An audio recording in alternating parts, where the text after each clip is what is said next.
Enterprise TV, a tradition of truth.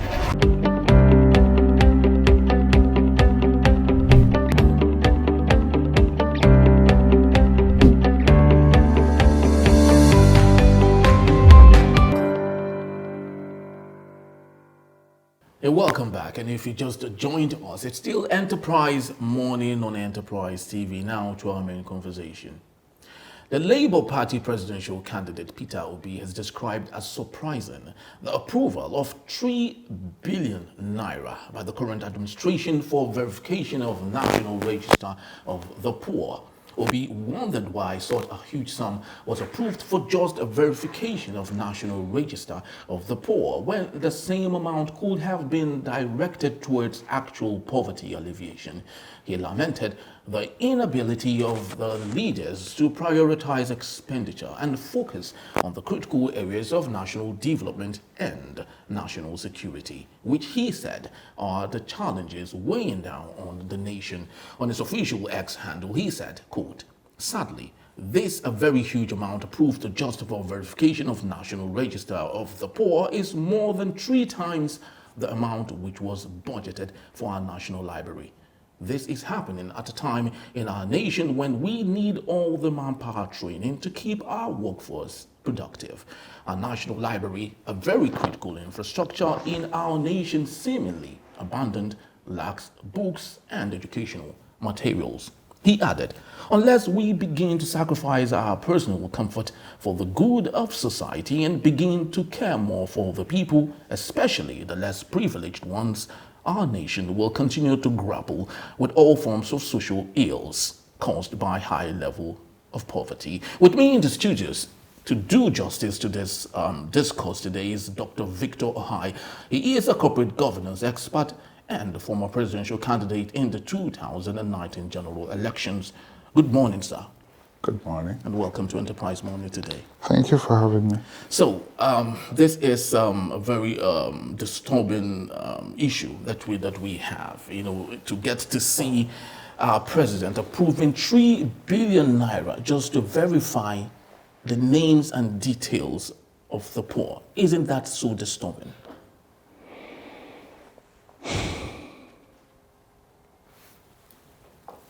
That's a long sigh.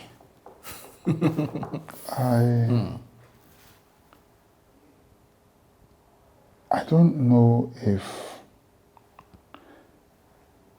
the elite in this country are still in touch with the realities of the times we're in. I don't know if they know what poverty is. I don't know if they also understand what difference even a little money can make in the lives of the poor. I doubt that they're in touch with reality. Many of them spend money like it's going out of fashion. Some of them on a daily basis spend several millions like it's going out of fashion. In fact, mostly in dollars, not even in naira. For the very poor, UN definition of poverty, I think, is below $2 per day. For the very poor, and there are many of them. In Nigeria? Yes. It just takes a little to make a difference in their lives. And I'll explain what I mean. Live minimum wage, that's for workers. There are those who live by the day, who don't know where the next meal is coming from. Our women especially, and you know that if you give money to a woman, I'm not talking about those thieves that we have as politicians, among the very poor. They tend to manage it better and take care of the homes and their children more than even the men. Let the men do the work. But go to a place like Mile 12 and some of these markets, or even on the streets of Ajegunle. Some people don't need more than 5,000 to start a business. 5,000 can start a bread business for you. True. With 5,000, you buy bread, put out there, people will patronize you. With 5,000, you can get 10 bags of pure water, double it in a day. The money that you use to buy it. Eat a little and continue. And it will just make a difference. Start pure water business. These boys you see running on the road, some of them, the total goods that they have is never up to 2,000. True. Some maybe 5,000. I'm just saying 5,000. Now, 3 billion. If you were to say to these people, that's why I said in the beginning, I said forget minimum wage. Because when you give a man salary, immediately begins to think, okay, end of the month, I'm expecting this. You blow it, it may or may not save, next month again. But when you give somebody as business, they manage it better. Because they know that's all they have. If they blow it, they have nothing else. So they are mindful. That money becomes a seed for investment. They are mindful. They now know what to spend, what to keep, what to save, what to invest. If we were to take that 3 billion, if we were to distribute it at 30,000 naira, and in my mind I'm thinking about that housewife who is not doing anything right now, who can just come to the front of her house and put bread or fry akara, fry yam. I'm talking about that boy who wants to do go-slow business, traffic business in the traffic. I'm talking about that person who wants to just start a shoemaking business. These are people I'm talking about. So if I say 30,000, for some it's like nothing. I give someone 30,000, I say, you just blow it the next minute.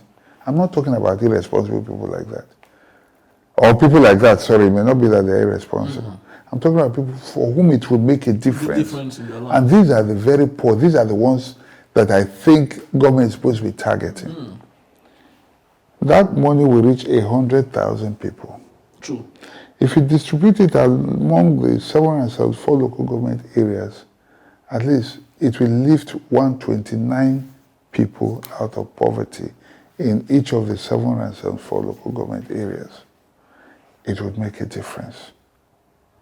Now, that thing you saw, 3 billion, is just a way of job for the boys. And money for job for the boys, what does it do? They use it to send their irresponsible kids abroad for school, to train their children abroad. Those children will go abroad. In fact, as soon as they go, they don't care about Nigeria anymore. So Nigerian money will be used, stolen money from Nigeria will be used to train them. They go there, they live a careless life, say, damn Nigeria. They will never come back. In fact, once their parents die, that's the end. The next thing they're looking for is how to change nationality. And once they do that, Nigeria is damned. I'll tell you how they use this money. The other thing is they use it to carry young girls abroad to go and sleep with them over the weekend, go to Dubai and the rest. They buy properties abroad with them that have no value for us in Nigeria. What they were simply doing was, like I said, job for the boys. Already, the Minister of Interior had his share already. 540 something. Of the 3 billion, I guess. Yes. We don't know what the people that made it possible are getting, but that's how the money is going. Nobody is doing jack. If you say verify and I come back and say, yes, the list is okay. That's what you want to hear. It's just, okay, how can we share more? Let's just say verification of the list. What is the process of the verification? Where is the list? If that money had been used for newspaper publications, at least it will help those businesses. Let there be a publication in all national dailies of all those names. Let people read and confirm with full address and all that. True. Is there anybody at number 3 Akpata Street, Genta Jos, with this name? I don't know if you get what I'm saying. So if you have cook names, you can tell. Are you with me? True. So is there somebody at number 24 Nebisi Road, Asaba, bearing this name? I don't know if you get what I'm saying. I can go and listen. So when you put it in a publication like that and put it public for a period of time, that is verification. Did you see anything like that? Maybe they want to say, okay, they will go to those houses and check, okay, that is part of the verification. But I don't know. Like I asked the last house in the studio here, do you know any single person? Do you know one person that has benefited from this government money that they are talking? Do you know one? One. Do you know any? There's a question I'm asking you. True. I don't know any. True. So, and the stealing continues. ... That's what it is. It's such a shame. Very, very big one. It's such a shame. Truly very big one. Now let's look at the behavioral change, because since this made national news, on social media platforms, X, Facebook, Instagram, and so on, we've seen Nigerians come to defense, of this policy, especially when it was, countered by Peter Obi. People started, saying it's because he is in the opposition. When he gets there, let's see what he would do, and so on and so forth. So how do we help conscientize people to understand that what is bad is bad? Where do we even start from? Because when we have this strong, ally from people, on bad policies, it seems to make those in authority feel they are doing so well. How do we start ensuring that people understand that what is bad, and therefore they should call it by its name? In Nigerianese, we say some people they call Malu brother because they want chop meat, or because of meat with them they chop. Pidgin English. There are Twitter ads, mind you, and they are paid to do this. They are kept somewhere.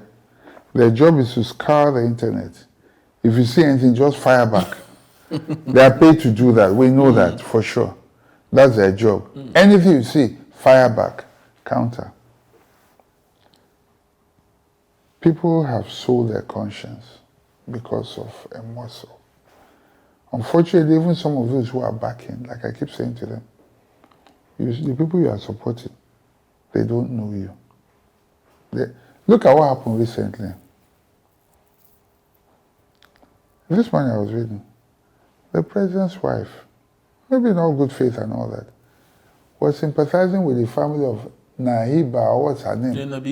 Nabiha. That is because the elite have been touched. True. I did not hear that level of sympathy or visit to the people in Jos. Those lives matter too. True.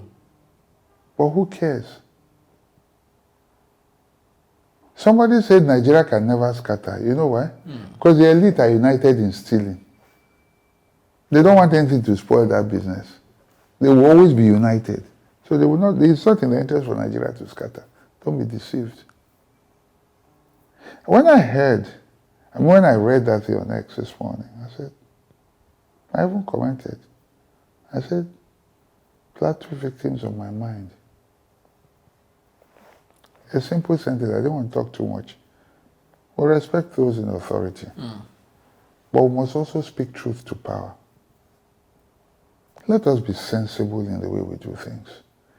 Unfortunately, Nigeria is becoming a one-party state, where if you're in the opposition, you are an enemy, you become public enemy number one. Smart leaders know the difference between people who are just sycophants and people who actually mean well for Nigeria. But the problem is that, the human ego is the hungriest animal. It constantly requires feeding. And for a lot of people in power, they don't know how to manage it or tame it. So they always want to hear what they want to hear. You are the greatest. After you, now you. In fact, the eulogies will make God envious. But they also don't learn from history that the minute you fall from grace, the same people will jump to the next person. You are no longer relevant. But it serves them, it's the ego that is being fed, so it's fine at that point. So I'm just worried that Nigerians are not learning. Or right now, everybody just wants to align so that they'll not be left out. Or I want to be seen to be with the winning team. That is not going to serve the best interests of the government. You see those countries where there were coups?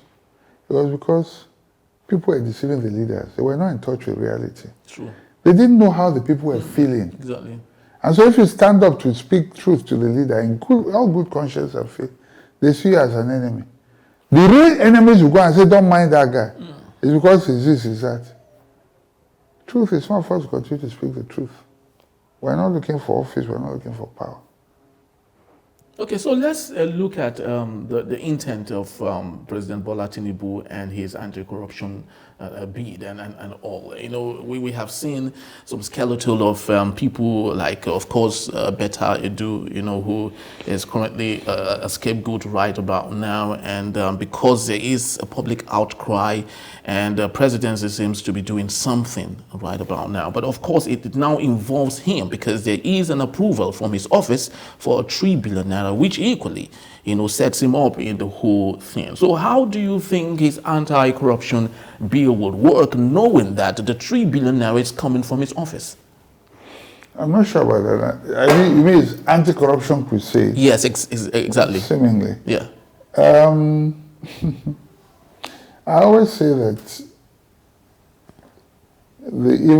civil servants and the public will take their cue from leadership, the body language.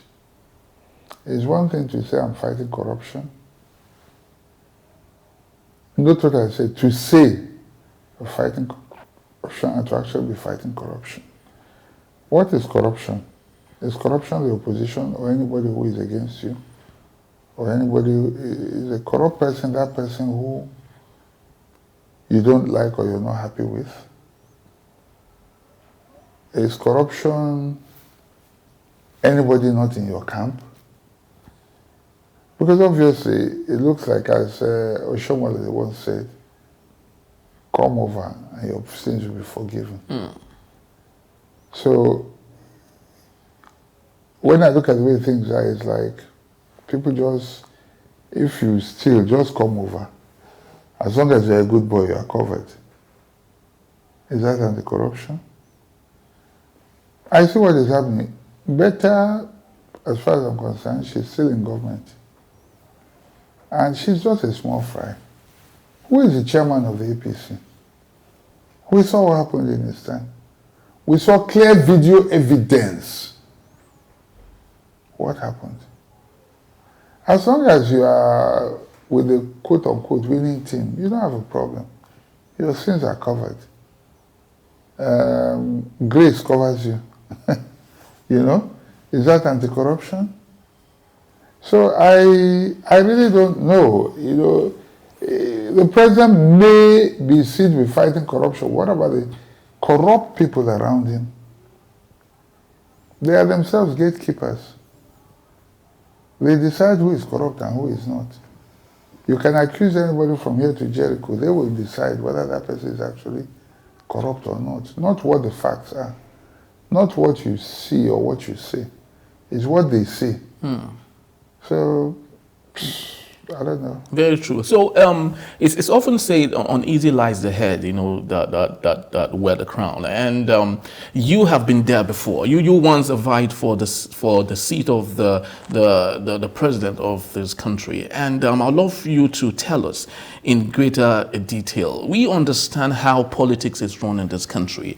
There aren't, no one can possibly say he would be a saint when he gets to the position of authority, especially as the president of this country. What do you think, if you were in that position, you would do, understanding that to get things working in a climate like Nigeria, you need to, you know, of course, not pay the boys, but at least, you know, allow it, you know, subtly, you know, work such that people would have the morale to want to do the job. So would you say that little leeway you would give in ensuring that people have the motivation to do the job would that equally be said to be corruption? You're already putting words in my mouth. So tell me what I should do. I've not told you what I will do yet.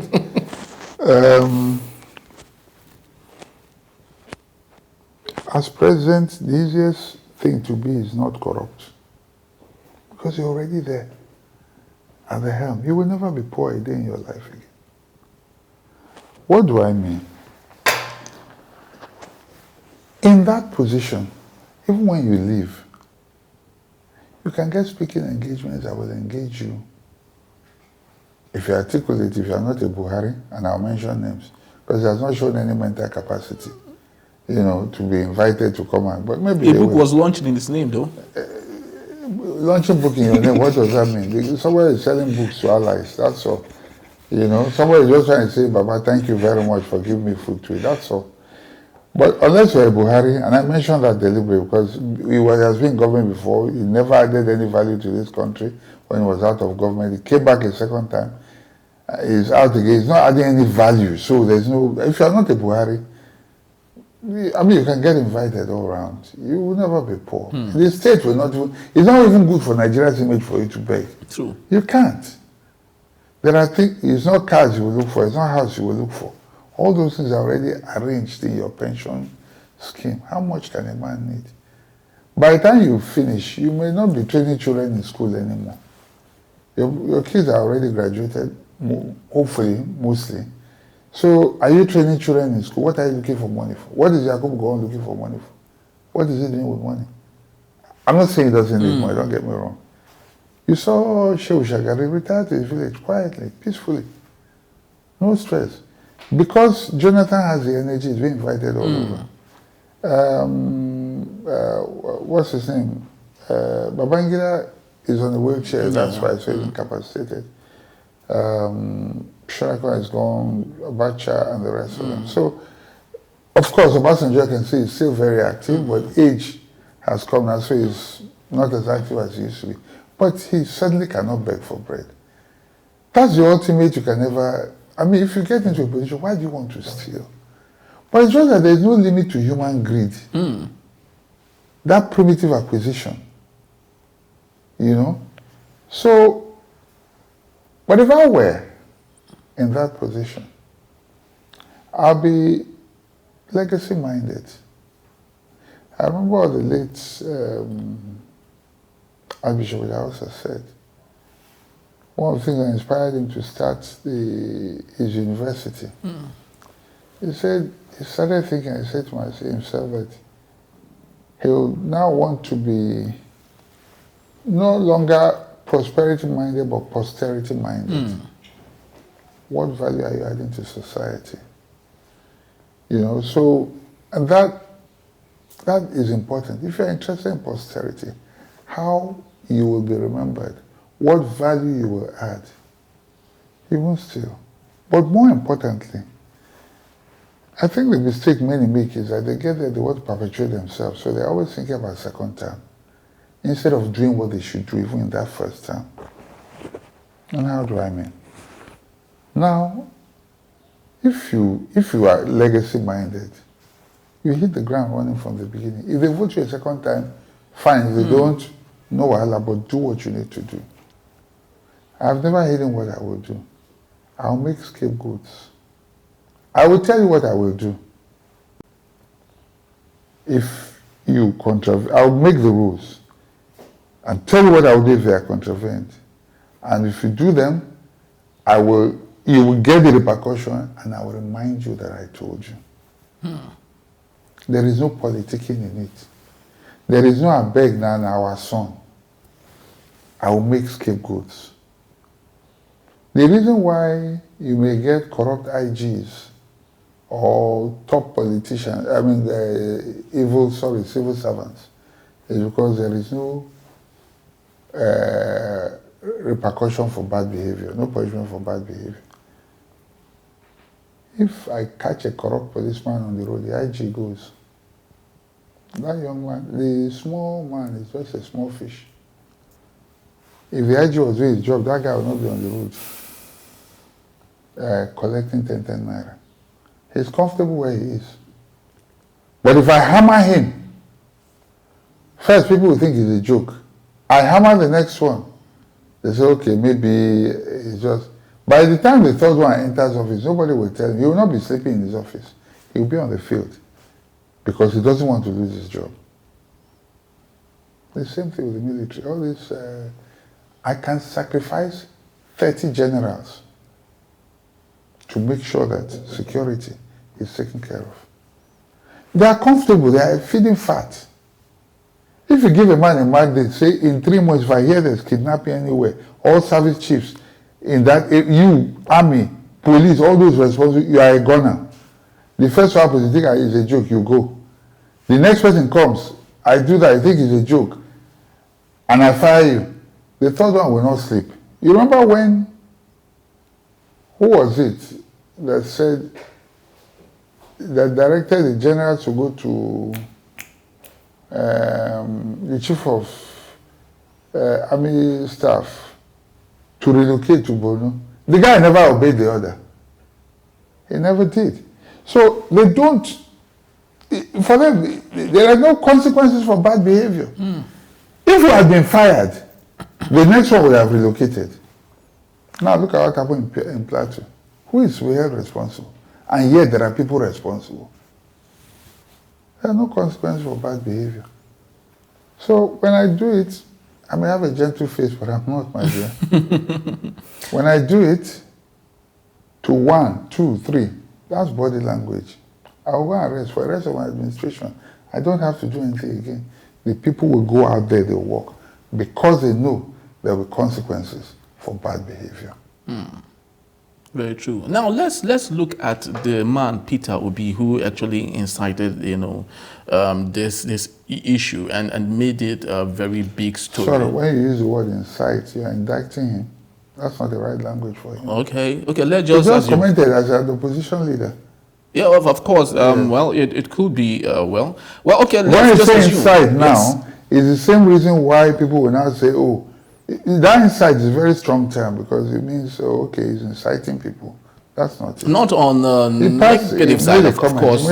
So let's assume, Peter Obi, of course, he made the comment that grew the story and rightly so. Yes. He made an observation. Yes. Like any responsible citizen. Exactly. So the question is this, when he was then the governor of Anambra State, one of the issues he had with those that worked with him was this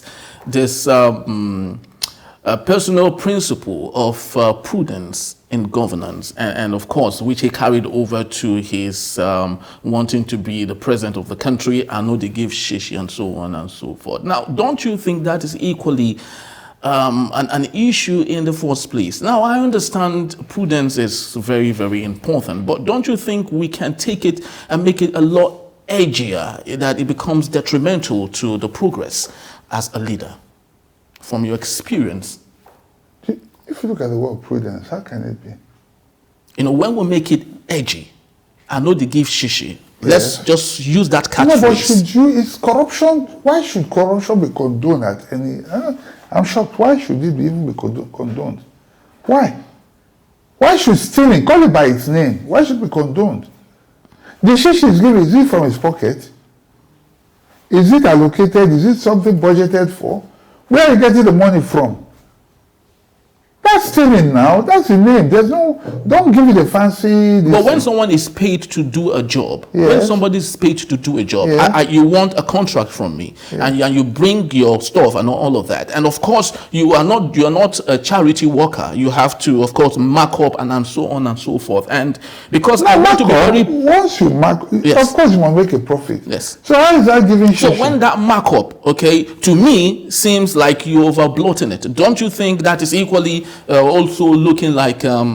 But when you overbloat, you are aiming to steal from the system. Isn't that what the 3 billion is about? Is that not stealing by other means? No, you tell me. You yourself have used the word bloat, overbloat. Is that not stealing? Does it make it right? How is that making the man's principle wrong? If we all know that this thing the recommended retail price is 10 naira. And then you bring it to me at 1,000 naira. Because what I say, add my own on top. You are hemorrhaging the system. You're stealing. That's what it is. Thief. Binigo say we. Onyoshi. Only. Barao. Call it by its name. There's no there's no the Onyamuno Ogiato for my language. They're not they bend this thing. It's what it is. So how is that? You have said, you have used the word overbloated. It doesn't make it right. So the issue of now they give shishi, what people want, what do the shishi people want? As soon as they get a problem, go there, I beg, bring money, come share. The other day I was like, somebody who has never talked to me about anything before, we don't have a relationship or anything. Next thing you are coming, you're saying, please send money to me for this and that. For what? Now am I your ATM? Does it make sense? Now imagine that I'm in power. Also say, okay, because me I come from the same village, we can say, okay, send me money. What sense of entitlement is that?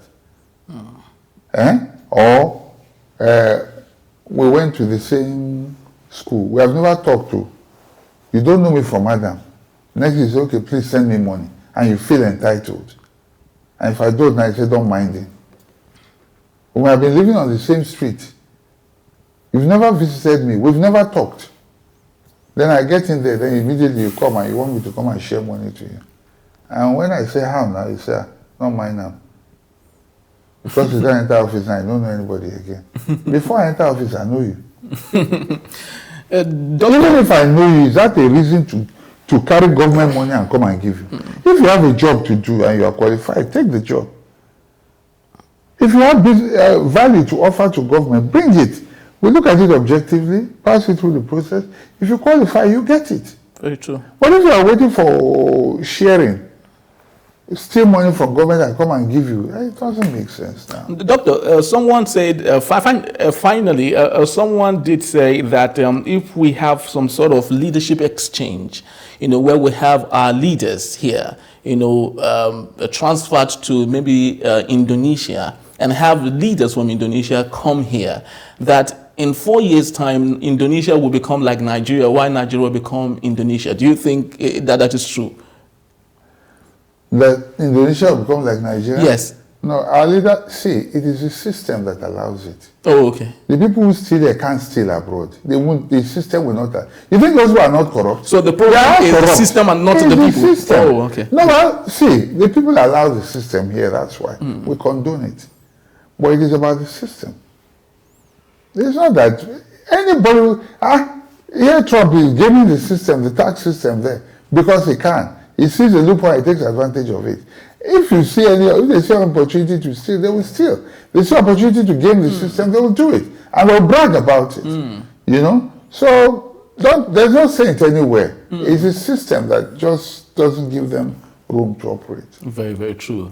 Just like he did say, the problem is with the system and not with the individual. And I think that it's very important that our system in Nigeria should be, created such that it becomes a place where anyone can come in and become the best of himself, and most importantly, as a leader in Nigeria. I'd love to say thank you so very much, Dr. Victor Hai, for being part of our show today. It's nice having you, and it's been an awesome discussion with you. And I'd love to say thank you so very much also for being part of our show today. But please do visit our website at www.enterprisetvnews.com. Follow us on all our social media platforms at Enterprise TV7. Subscribe to our YouTube channel also at Enterprise TV7. I am Henry Gubika. See you tomorrow for yet another awesome time. Thanks for watching.